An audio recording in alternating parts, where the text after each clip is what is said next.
سورہ انعام شروع کرتا ہوں اللہ کے نام سے جو کہ نہایت مہربان بڑا رحم والا ہے۔ تمام تعریفیں اللہ ہی کے لائق ہیں جس نے آسمانوں کو اور زمین کو پیدا کیا اور تاریکیوں اور نور کو بنایا، پھر بھی کافر لوگ غیر اللہ کو اپنے رب کے برابر قرار دیتے ہیں۔ وہ ایسا ہے جس نے تم کو مٹی سے بنایا، پھر ایک وقت معین کیا اور دوسرا معین وقت خاص اللہ ہی کے نزدیک ہے، پھر بھی تم شک رکھتے ہو۔ اور وہی ہے معبود برحق آسمانوں میں بھی اور زمین میں بھی، وہ تمہارے پوشیدہ احوال کو بھی اور تمہارے ظاہر احوال کو بھی جانتا ہے، اور تم جو کچھ عمل کرتے ہو اس کو بھی جانتا ہے۔ اور ان کے پاس کوئی نشانی بھی ان کے رب کی نشانیوں میں سے نہیں آتی مگر وہ اس سے اعراض ہی کرتے ہیں۔ انہوں نے اس سچی کتاب کو بھی جھٹلایا جب کہ وہ ان کے پاس پہنچی، سو جلدی ہی ان کو خبر مل جائے گی اس چیز کی جس کے ساتھ یہ لوگ استہزاء کیا کرتے تھے۔ کیا انہوں نے نہیں دیکھا کہ ہم ان سے پہلے کتنی جماعتوں کو ہلاک کر چکے ہیں جن کو ہم نے دنیا میں ایسی قوت دی تھی کہ تم کو وہ قوت نہیں دی، اور ہم نے ان پر خوب بارشیں برسائیں اور ہم نے ان کے نیچے سے نہریں جاری کی، پھر ہم نے ان کو ان کے گناہوں کے سبب ہلاک کر ڈالا اور ان کے بعد دوسری جماعتوں کو پیدا کر دیا۔ اور اگر ہم کاغذ پر لکھا ہوا کوئی نوشتہ آپ پر نازل فرماتے پھر اس کو یہ لوگ اپنے ہاتھوں سے چھو بھی لیتے، تب بھی یہ کافر لوگ یہی کہتے کہ یہ کچھ بھی نہیں مگر صریح جادو ہے۔ اور یہ لوگ یوں کہتے ہیں کہ ان کے پاس کوئی فرشتہ کیوں نہیں اتارا گیا، اور اگر ہم کوئی فرشتہ بھیج دیتے تو سارا قصہ ہی ختم ہو جاتا، پھر ان کو ذرا مہلت نہ دی جاتی۔ اور اگر ہم اس کو فرشتہ تجویز کرتے تو ہم اس کو آدمی ہی بناتے، اور ہمارے اس فعل سے پھر ان پر وہی اشکال ہوتا جو اب اشکال کر رہے ہیں۔ اور واقعی آپ سے پہلے جو پیغمبر ہوئے ہیں ان کے ساتھ بھی استہزاء کیا گیا ہے، پھر جن لوگوں نے ان سے مذاق کیا تھا ان کو اس عذاب نے آ گھیرا جس کا تمسخر اڑاتے تھے۔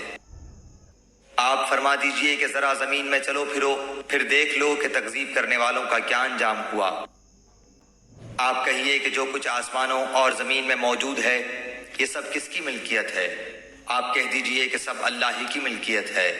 اللہ نے مہربانی فرمانا اپنے اوپر لازم فرما لیا ہے۔ تم کو اللہ قیامت کے روز جمع کرے گا، اس میں کوئی شک نہیں۔ جن لوگوں نے اپنے آپ کو گھاٹے میں ڈالا ہے سو وہ ایمان نہیں لائیں گے۔ اور اللہ ہی کی ملک ہے وہ سب کچھ جو رات میں اور دن میں رہتی ہیں، اور وہی بڑا سننے والا بڑا جاننے والا ہے۔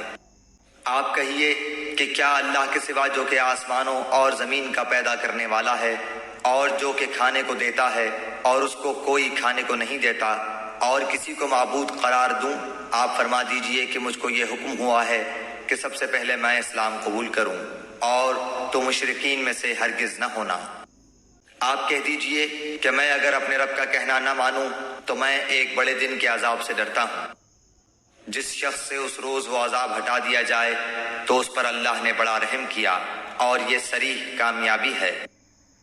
اور اگر تجھ کو اللہ تعالیٰ کوئی تکلیف پہنچائے تو اس کا دور کرنے والا سوائے اللہ تعالیٰ کے اور کوئی نہیں، اور اگر تجھ کو اللہ تعالیٰ کوئی نفع پہنچائے تو وہ ہر چیز پر پوری قدرت رکھنے والا ہے۔